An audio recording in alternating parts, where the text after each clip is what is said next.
আমাকে জাহান্নাম থেকে ডাকো, জাহান্নাম থেকে আমি আল্লাহ জবাব দেই না। হাজারো হাজারো কোটি কোটি বছর জাহান্নামের আগুনে জ্বলবে, মেয়াদ তার শেষ হবে, এরপরে আল্লাহ চাইবে তারে এইবার জাহান্নাম থেকে আল্লাহ উঠে আনার, কারণ তার শাস্তির মেয়াদ শেষ হয়েছে। আল্লাহ পাক তখন জিব্রাইলকে বলবেন, জিব্রাইল যাও জাহান্নামের ভিতরে যাও। আমি আল্লাহ রেখে এইভাবে ডাকতেছি যে জিগাও সে কেন ডাকে। জিব্রাইল আমিন তিনি জাহান্নামের ভিতরে ঢুকবেন, ঢুকে জিব্রাইল ডানে বামে সামনে পিছনে ঘুরবেন। জিব্রাইল ডানে বামে তাকান, মানুষ দেখেন না, আওয়াজ শুনতে পান কিন্তু মানুষ পান না। জিব্রাইল আমিন আল্লাহর কাছে কয়, মালিক আওয়াজ তো আমিও শুনি কিন্তু মানুষ তো দেখি না। জাহান্নামের আগুনে জ্বলতে জ্বলতে নাক মুখ হাত পা কিছুই চেনা যায় না। কয়লার টুকরা হয়ে গেছে, একটা কয়লার টুকরা। ওই কয়লার টুকরা থেকে ইয়া হান্নান ইয়া মান্নান কই আওয়াজ বের হইতেছে। জিব্রাইল আমিন কই, মালিক আওয়াজ আমিও শুনতে পাই কিন্তু মানুষ দেখি না।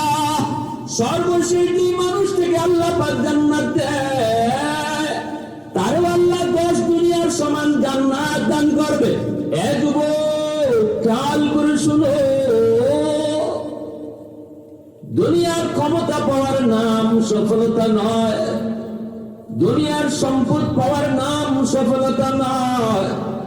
চূড়ান্ত সফলতা হলো মৃত্যুর পর জান্নাত পাওয়ার নাম। একজন মানুষ দুনিয়ার জগতে সব পাইল, চেয়ার ছিল, ক্ষমতা ছিল, রাজত্ব ছিল, সম্পদ ছিল, কিন্তু মৃত্যুর পর যদি সে জান্নাত না পায়, আল্লাহ পাকের বাসায় সে বিফল, সে ব্যর্থ। আরেকজন মানুষ যদি দুনিয়ার জগতে কিছুই না পায় কিন্তু মৃত্যুর পর সে জান্নাত পায়, আল্লাহ বলেন সে সফল হয়ে গেছে। ভাইরা বন্ধুরা, জন্য একটু মনোযোগ দিয়ে কথাগুলো শুনুন, লম্বা চূড়া বয়ানে যাব না। খুব কষ্ট হয়েছে আসতে, ড্রাইভার নিজে অসুস্থ, আমার ড্রাইভার এখনো ঘুমাইতেছে, অসুস্থ, ডাক্তার দেখেছেন আপনারা, আবার বহু দূর যেতে হবে, এজন্য একটু মনোযোগ দিয়ে কথাগুলো শুনুন। মুসনাদে আহমদ হাদিসের কিতাবের ভিতরে এসেছে, যুবক অল্প কিছু ক্ষমতার জন্য, 5 বছরের চেয়ার পাওয়ার জন্য আরেক ভাইয়ের জান মালের উপরে হামলা করে।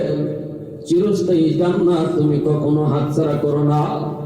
ক্ষণস্থায়ী জীবনের ধোঁকা, নকল সফলতা পাওয়ার জন্য আসলি সফলতাকে হাতছাড়া করা বুদ্ধিমানের কাম নয়, ঠিক না?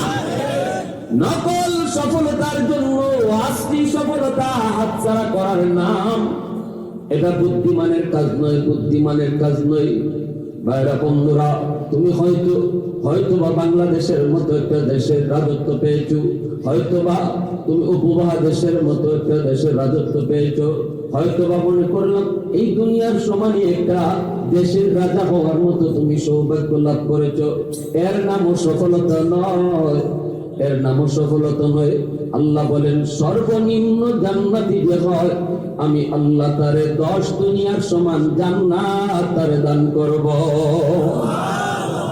মুসনাদে আহমদ হাদিসের কিতাবের ভিতরে লিখেন, আল্লাহর নবী রহমতের নবীর একটা হাদিস, সর্বশেষ যে মানুষটাকে আল্লাহ পাক জান্নাত দান করবে, এরপরে আর কোন মানুষ জান্নাতে ঢুকবে না, এই মানুষটাই হবে সর্বশেষ জান্নাতি। আমল তার নাই, আছে শুধু ঈমান।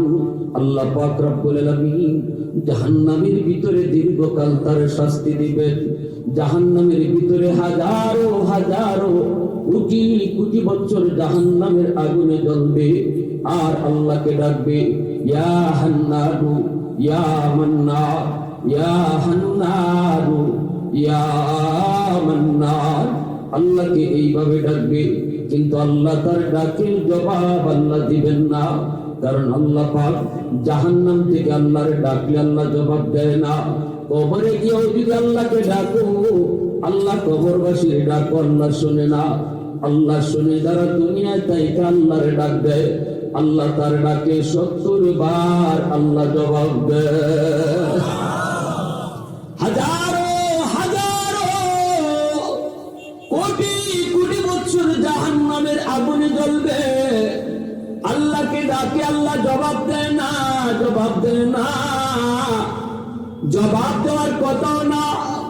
একজন মানুষ 70 বছর যাবৎ বনি ইসরাইলের এক লোক মূর্তির সামনে বসে বসে শুধু ইয়া সানামু ইয়া সানামু ইয়া সানামু কয়া মূর্তিকে ডাকলো।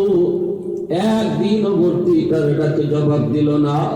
মূর্তি জবাব দেওয়ার কথাও না, কারণ মূর্তি জবাব দিতে জানে না। 70 বছর পর আল্লাহর নবী তার হাদিসে বলেন, একবার শুধু আল্লাহকে ভুলে ডাক দিয়ে দিছি, ইয়া সানামু না কয়া কয়া সমাদু। বলতে চেয়েছিল সনাম, বলে ফেলছে সমাদ। সমাদ হলো আমার আল্লাহ পাকের একটা গুণবাচক নাম। এত ওজনওয়ালা আল্লাহর এক নাম হলো সমাদ, যেই নামটা পবিত্র কোরআনে 30 পারায় শুধু এক জায়গায় এসেছে, আর সেই জায়গা হলো সূরাতুল ইখলাস। কুল হুয়াল্লাহু আহাদ আল্লাহুস সামাদ। আসেনি না নাই? জোরে কর। কুল হুয়াল্লাহু আহাদ আল্লাহুস সামাদ লাম ইয়ালিদ ওয়া লাম ইউলাদ ওয়া লাম ইয়াকুল লাহু কুফুয়ান আহাদ। সমাদ শব্দের অর্থ হলো যার কাছে সবাই চায় কিন্তু তিনি কারো কাছে চান না। তিনি কে? এত আওয়াজ দিয়ে বলেন তিনি কে? যার কাছে সবাই চায় কিন্তু তিনি কারো কাছে চান না, তিনি হলেন আল্লাহ। সমাজ নামের, সমাজ শব্দের একক কোনো অর্থ আজও পর্যন্ত বাংলা কোনো অভিধানে আবিষ্কার হয় নেই, আজও পর্যন্ত কোনো ইংরেজি অভিধানও আবিষ্কার হয় নেই। না না, কোনো অভিধানে আজও পর্যন্ত একক শব্দ দিয়া, একক শব্দ দিয়া সমাজ শব্দের অর্থ, সমাজ নামের অর্থ বুঝাইবার কোনো ক্ষমতা কোনো ডিকশনারিতে নাই, কোনো অভিধানিকের অভিধানে নেই। এটা বুঝাইতে হয় সমাজ নামের অর্থ হলো যিনি কারো কাছে চান না কিন্তু তার কাছে সবাই চাইতে হয়। এই আল্লাহ পাকের গুণবাচক নাম মূর্তি পূজারী ওই মানুষটার মুখ থেকে 70 বছর পর জবান দিয়া একবার ভুলে বের হয়েছে ইয়া সানামু না কয়া কয়া সমাদু। নবীজি বলেন সাথে সাথে আমার আপনার মালিক তার ডাকে জবাব দিয়ে দিছে। আল্লাহ পাক রব্বুল আলামিন বলেন লাব্বাইক ইয়া আবদি লিমা দাউতানি। বান্দা, এই যে আমি আল্লাহ হাজির, কেন তুমি আমাকে ডাক দিয়েছো? সুবহানাল্লাহ। এই আওয়াজটাও বান্দা শুনতে পেয়েছে, সাথে সাথে সে আল্লাহ পাকের শুকরিয়া আদায় করে, চোখ দিয়ে তার পানি ঝরে আর কাঁদতে শুরু করে। 70 বছর যাবৎ মূর্তিরে ডাকলাম, একদিনও আমার মূর্তি আমার ডাকে জবাব দিল না, একদিনও আমার দেবতা আমার ডাকে জবাব দিল না। আজকে একবার শুধু আল্লাহ পাকের নাম ভুলে ডাক দিছি, সাথে সাথে আল্লাহ জবাব দিয়ে দিছে। সুবহানাল্লাহ। ওই লোকটা কয় আমি আজ থেকে মূর্তি পূজা ছেড়ে দিলাম। ওই লোকটা কালেমা পড়ে মুসলমান হয়ে যায়। এজন্য আল্লাহ পাক রব্বুল আলামিন কয় বান্দা, জাহান্নামে আমারে ডাকলে আমি জবাব দেই না, জবাব আমি আল্লাহ দেই না। আমাদেরকে ডাকার জায়গা ছিল দুনিয়ার জগৎ। উলামায়ে কেরাম তোমারে কত করে বুঝাইলো, দাওয়াত তাবলীগ ওয়ালারা কত করে তোমারে বুঝাইলো, কত করে করে তোমার দিল নরম করার চেষ্টা করলো। এরপর আমি আল্লাহকে ডাকার সময় তোমার হয় নাই, হয় নাই। আমাকে ডাকবার সুযোগ তুমি পাও নাই। আজ আমাকে জাহান্নাম থেকে ডাকো, জাহান্নাম থেকে আমি আল্লাহ জবাব দেই না। হাজারো হাজারো কোটি কোটি বছর জাহান্নামের আগুনে জ্বলবে, মেয়াদ তার শেষ হবে। এরপরে আল্লাহ চাইবে তারে এইবার জাহান্নাম থেকে আল্লাহ উঠে আনার, কারণ তার শাস্তির মেয়াদ শেষ হয়েছে। আল্লাহ পাক তখন জিব্রাইলকে বলবেন, জিব্রাইল যাও জাহান্নামের ভিতরে যাও। আমি আল্লাহ রেখে এইভাবে ডাকতেছি যে জিগাও সে কেন ডাকে। জিব্রাইল আমিন তিনি জাহান্নামের ভিতরে ঢুকবেন। ঢুকে জিব্রাইল ডানে বামে সামনে পিছনে ঘুরবেন। জিব্রাইল ডানে বামে তাকান, মানুষ দেখেন না, আওয়াজ শুনতে পান কিন্তু মানুষ পান না। জিব্রাইল আমিন আল্লাহর কাছে কয়, মালিক আওয়াজ তো আমিও শুনি কিন্তু মানুষ তো দেখি না। জাহান্নামের আগুনে জ্বলতে জ্বলতে নাক মুখ হাত পা কিছুই চেনা যায় না। কয়লার টুকরা হয়ে গেছে, একটা কয়লার টুকরা। ওই কয়লার টুকরা থেকে ইয়া হান্নান ইয়া মান্নান কই আওয়াজ বের হইতেছে। যে আল্লাহ পাক বলবে, জিব্রাইল জাহান্নাম থেকে তুমি বের হয়ে আও।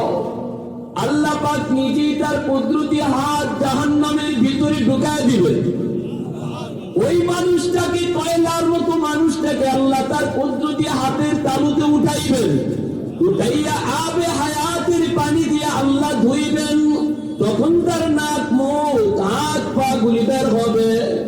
এইবার আল্লাহ পাক বলবে, বান্দারে কেন তুই আমারে এইভাবে ডাকতেছো, কেন আমারে এইভাবে ডাকতেছো? কয় মালিক দুনিয়াতে শুনেছিলাম তোমার নাম রহমান, তোমার নাম হবে রহিম। শুনেছিলাম হাসরের ময়দানে তোমার কুদরতি কলিজায় ৯৯ ভাগ দয়া আর মায়া থাকবে। ১০০ ভাগের ভিতরে ১ ভাগ দয়া মায়া আল্লাহ তামাম মখলুকের কলিজায় আল্লাহ বন্টন করে দিছে, কিন্তু ৯৯ ভাগ দয়া মায়া আল্লাহ তার নিজের কাছে রেখে দিয়েছেন। যেই দয়া মায়াটা হাসরের মাঠে আল্লাহ তার বান্দা বান্দির উপরে দেখাবে। ওই লোকটা কই, মালিক ওয়াজ নসিহতে ঠিক মতো যাই নাই, বসি নাই, হুজুররা কত করে বুঝাইছে, এরপর আমার দিল নরম হয় নাই, কিন্তু শুনেছি তোমার নাম রহমান, শুনেছি তোমার নাম রহিম। আল্লাহ শুনেছি হাসরের ময়দানে তোমার কুদরতি কলিজায় ৯৯ ভাগ দয়া আর মায়া থাকবে। আল্লাহ আমাকে ওই দয়া আর মায়ার দিকে তাকাইয়া একটু যদি দয়া করতা, একটু যদি মায়া করতা। আল্লাহ পাক কয়, কি মায়া তুই চাস একটু বল, কি দয়া করে দেখাবো একটু বল। ওই মালিক আমাকে জাহান্নামের নিচে তুমি ফালায় রাখছো, তুমি যদি দয়া করে আমাকে একটু উপরে উঠাইয়া দরজার কিনারায় রেখে দিতা। তোমার নাম রহমান, তোমার নাম রহিম, তোমার দয়া মায়ার কাঙ্গাল, আমি তোমার দয়া মায়ার কাঙ্গাল। আল্লাহর নিচ থেকে উপরে উঠাইয়া দরজার কিনারায় যদি একটু রেখে দিতা। জোরে করুন সুবহানাল্লাহ, আরে একটু জোরে করুন সুবহানাল্লাহ। প্রশংসা করবো কার? আরে একটু জোরে করুন কার? আলহামদুলিমান কদ্দারা খাইরান ওয়া খাবালা, আলহামদুলিমান কদ্দারা খাইরান ওয়া খাবালা, والشكر لمن صور حسنا وجمالا, فرد صمد عن صفة الخلق بريء, رب أزلي خلق الخلق كمالا, لا ضد ولا ند ولا حد لمولى, لا ضد ولا ند ولا حد لمولى, الآن كما كان ولم يلق زوالا, الآن كما كان ولم يلق زوالا. মোহাব্বতের সাথে সবাই বলেন আল্লাহু আকবার, আর একটু জোরে বলুন আল্লাহু আকবার। এইবার দেখা গেল এই লোকটা, আল্লাহ আমাকে তুমি যদি জাহান্নামের উপরে দরজার কিনারায় রেখে দিতা, তোমার নাম তো রহমান, তোমার নাম তো রহিম। আল্লাহ পাক কয়, বান্দা যা, আমি আল্লাহ তোর উপরে রহম করলাম, আমি তোর উপরে রহম করলাম, আমি তোর দরজার কিনারায় রেখে দিলাম, কিন্তু ওয়াদা কর এরপরে আর কিছু চাইবি না। মালিক ওয়াদা করলাম আর কিছু চাইবো না, ওয়াদা করলাম কিছু চাইবো না। কিছুক্ষণ পরে আবার ওয়াদার কথা ভুলে গেল, আবারও আল্লাহকে ডাক শুরু করে দিল, ইয়া ইয়া হান্নানু ইয়া মান্নান, ইয়া হান্নানু ইয়া মান্নান। আবার আল্লাহকে ডাক শুরু করে দেয়। আল্লাহ পাক কখনো কয়, বান্দারে আবার কেন ডাক দিলে? একটু তখন কই মালিক আমাকে তুমি দয়া করে দরজার কিনারায় রেখেছো। আল্লাহ এই জায়গাটা যেমন জাহান্নামের দরজার পাশ, ওই জায়গাটাও দরজার পাশ। আল্লাহ তুমি আমাকে দরজার এই পাশে না রেখে ওই পাশেও তো রাখতে পারো, তোমার নাম তো রহমান। আপনারা বলুন দরজার এই পাশ আর ওই পাশে বেশকম আসেনি না নেই? আর একটু যেরকম আসেনি না নেই? সে বুদ্ধি করে আল্লাহ আমাকে এই পাশে না রেখে তুমি যদি ওই পাশে রেখে দিতা। আল্লাহ পাক রব্বুল আলামিন কয় বান্দা আমি আল্লাহ তো সবই পারি, কিন্তু দরজার ওই পাশে বেশকম কি পরিমাণ এটা আমি আল্লাহ ভালো করে বুঝি, তুইও ভালো করে জানোস। সোজা কথা কও আমারে জাহান্নামের বাহিরে তুমি দিয়া দাও। বুদ্ধি কইরা কয়, বুদ্ধি কইরা কয়, চালাকি কইরা কয়। আল্লাহ পাক রব্বুল আলামিন তখন কয় বান্দা যা তুই জাহান্নামের দরজার বাহিরে দিয়া দিলাম, কিন্তু ওয়াদা কর এরপরে আর কিছু চাইবি না, আর কিছু চাইবি না। কয় মালিক আমি ওয়াদা করলাম আর কিছু চাইবো না। আল্লাহ পাক দরজার বাহিরে তারে রেখে দিলেন। কিছুক্ষণ যাওয়ার পরে সে তাকায় দেখি ওই যে দেখা যায় জান্নাতের গেট, জান্নাতুল ফেরদৌস, জান্নাতুল নাঈম, জান্নাতুল মাওয়া। জান্নাতের গেটটা দেখা আবারও আল্লাহকে ডাক দেয়। আল্লাহ পাক ওই বান্দারে আবার কেন ডাক দিলি? তখন কই মালিক আমাকে তুমি যেই জায়গায় রেখে দিয়েছো এই জায়গাটা জাহান্নামের ভিতরেও না, জান্নাতের ভিতরেও না। আমাকে যেখানে রাখছো এখানে রাখা যে কথা আল্লাহ জান্নাতের গেটের পাশে রাখা এক কথা। কেমনে জান্নাতের দিকে আগাইতেছে একটু খেয়াল করেন। আল্লাহ পাকের মানসা হলো আল্লাহ তারে জান্নাত দিবে, কিন্তু ফার্স্ট চান্সে তারে জান্নাত দেওয়া যায় না, দৌড়ায় তারে জান্নাত দেওয়া যায় না। আল্লাহ পাক রব্বুল আলামিন তারে ইচ্ছা তারে জান্নাত দিবে, কিন্তু কেমনে দিবে? কয় আল্লাহ আমাকে একটু জান্নাতের গেটের পাশে যদি রেখে দিতা, তোমার নাম তো রহমান, তোমার নাম তো রহিম। আল্লাহ পাক কয় বান্দা তুই না কিছুক্ষণ আগে ওয়াদা করেছিলে রে আমি আল্লাহর কাছে আর কিছু চাইবি না। ওই মালিক আমি তোমার দয়ার কাঙ্গাল, আমি তোমার মায়ার কাঙ্গাল। জান্নাতের গেটের পাশে রেখে দেওয়া হয়। এইবার আল্লাহ পাক করে ওয়াদা কর, ওয়াদা কর এরপরে আর কিছু চাইবি না। ওই মালিক ওয়াদা করলাম আর কিছু চাইবো না, আর কিছু চাইবো না। আল্লাহ পাক রব্বুল আলামিন কয় বান্দা ঠিক আছে, ওয়াদার কথা তুই মনে রাখবি, সাবধান ওয়াদার কথা তুই ভুলবি না। জান্নাতের গেটের পাশে এনে আল্লাহ পাক তারে রাখলেন। ভাইরা বন্ধুরা হাদিস শরীফে আল্লাহর নবী বলেন লোকটা জান্নাতের গেটের পাশে আসার পর এখন সে জান্নাতের ভিতরে কি আছে একটু দেখতে তার মন চায়, কিন্তু দেখবে কেমন করে? গেট তো লাগানো, গেটের ফাঁক দিয়া একটু দেখা যায় কি যায় না। এজন্য সে বারবার চেষ্টা করতেছি। আল্লাহ পাকের মানসা হলো আল্লাহ পাক তারে জান্নাতের ভিতরটা দেখাবে, এক পলকের জন্য আল্লাহ তারে দেখাবে, বুঝানোর জন্য বান্দারে দেখ তুই দুনিয়ার সামান্য সফলতার জন্য কত বড় সফলতা তুই হাতছাড়া করেছো, সামান্য সুখ শান্তির জন্য, নগণ্য গান্দা সুখ শান্তির জন্য কত বড় উন্নত মানের সুখ শান্তির ব্যবস্থা তুই হাতছাড়া করেছো। আল্লাহ তারে এক নজর তারে দেখাবেন। এজন্য আল্লাহ পাক জান্নাতে একটা বাতাস ছেড়ে দিবেন রে যুবক। এই বাতাসটার কারণে এক পলকের জন্য গেটটা ফাঁক হবে, নজরটা তার জান্নাতের ভিতরে যায় পড়বে, পড়া মাত্রই সে জান্নাতের নাজ নিয়ামত এক পলকের জন্য দেখা মাত্র আবারও আল্লাহ পাকে ডাক শুরু করে দিবে, ইয়া হান্নান ইয়া মান্নান ইয়া হান্নান ইয়া মান্নান। আল্লাহ বলবে বান্দা আবার কেন তুই ডাক দিলি? ওই মালিক তুমি আমারে কি দেখাইছো? এতদিন দেখি নাই, ভালোই ছিলাম, এখন তো জান্নাতে ভিতরে আরাম আসলেই আমি পাগল হয়ে গেছি। আদাতুল ইবাদিয়াস সালিহিন মা লা আইনুন রাআত ওয়ালা উযুনুন সামিআত ওয়ালা খাতারা আলা কলবি বাশার। আল্লাহ পাক হাদিসে কুদসিতে আল্লাহ বলেন, জান্নাতের ভিতরে এমন আরাম আয়েশের ব্যবস্থা আমি আল্লাহ রেখে দিয়েছি, কোন চোখ কোনদিন এমন আরাম আয়েশ দেখে নাই, কান কোনদিন শুনে নাই, এমনকি তোমাদের অন্তর পর্যন্ত জান্নাতের এমন আরাম আয়েশের কথা কল্পনাও করে নাই। আল্লাহকে আবার ডাক দেয়। আল্লাহ পাক বলেন, বান্দারে আবার কেন ডাক দিলি? ও মালিক, আমাকে একটু ভালো করে দেখার সুযোগ তুমি দিবানি। আমার দেখার সাথ মিটে নেই গো মাওলা, একটু দেখার সুযোগ তুমি আমাকে দিবানি।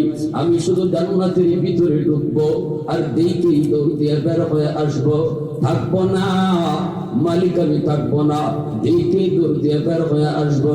আল্লাহ পাক তখন কয়, বান্দা একবার তুই ভেবে দেখ, কতবার আমি আল্লাহর কাছে ওয়াদা করেছো, কতবার তুমি ওয়াদা ভঙ্গ করেছো। তখন কয়, মালিক আমি তোমার দয়ার কাঙ্গাল, আমি তোমার মায়ার কাঙ্গাল। আল্লাহ পাক তখনও তার উপরে মায়া করবে।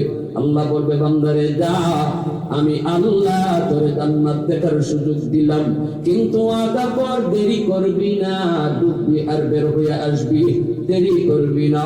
কই না গো মালিক, ওয়াদা করলাম আমি দেরি করব না, ঢুকবি আমি দেখে বের হয়ে আসব।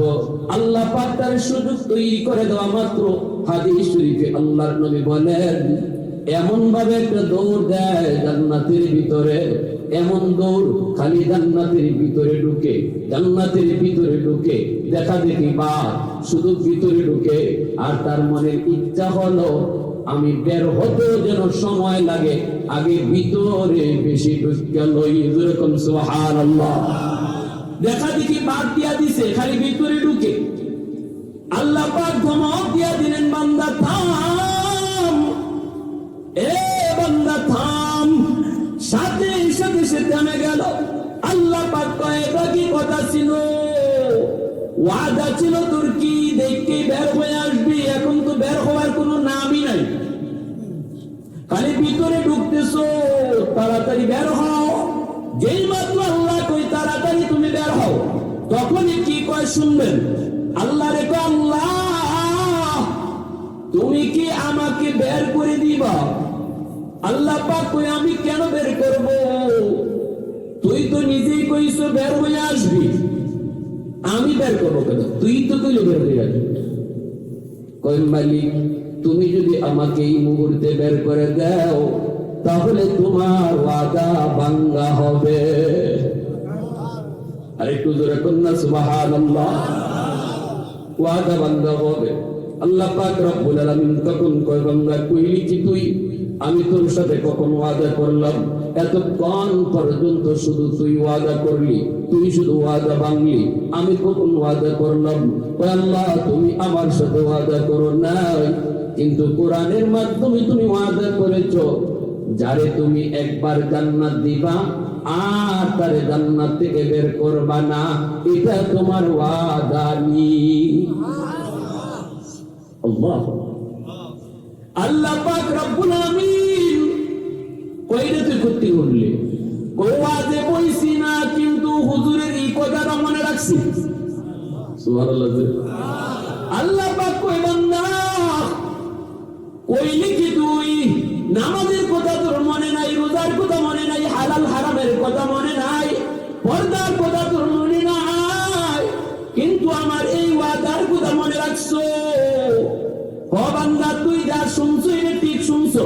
আমি আল্লাহ ওয়াদা করেছি, যারা একবার জান্নাত দিব আর বের করব না। ওই মালিক, তাহলে তো আমি কোনো না কোনো সুরতে জান্নাতে ঢুকে পড়ছি,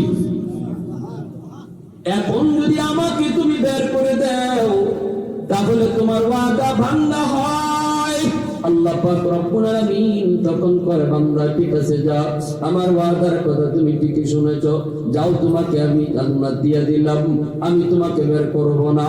জান্নাত পাইয়া লোকটা কোথায় যায় বসবে? কোথাও জায়গা পায় না, কেউ তার জায়গা দেয় না, কারণ এই লোকটাই হলো সর্বশেষ জান্নাতি। আল্লাহ জান্নাতের দরওয়াজা সিলগারা মেরে দিবেন, জাহান্নামের দরজাটাও সিলগারা মেরে দিবেন, আর কোনো মানুষ জান্নাতে ঢুকবে না। সর্বশেষ এই লোকটা জান্নাতি, এজন্য কোথাও জায়গা পায় না। একজনে তুইলা দেয়, আরেকজনে যায় কয় মিয়া এখান থেকে উঠো, এটা আমার জান্নাত। আরেক জায়গায় যায় বসে, আরেকজনে কয় মিয়া এটা আমার জান্নাত, এখান থেকে উঠো, জায়গা তো খুঁজে পায় না। আল্লাহ পাককে ডাক দিয়ে কয় মালিক জান্নাত তো তুমি দিয়েছো, কিন্তু জায়গা তো পাই না, কেউ তো আমার জায়গা দেয় না। এই লোক জায়গা পায় না। আল্লাহ পাক কয় বান্দা তুই বুঝি তোর জায়গা পাস না? কয় না গো মালিক জায়গা তো পাই না। আল্লাহ পাক কয় সামনে আগাও, তোমার জন্য আমি আল্লাহ 10 দুনিয়ার সমান জান্নাত রেখে দিয়েছি। সর্বশেষ যে মানুষ থেকে আল্লাহ পাক জান্নাত দেয়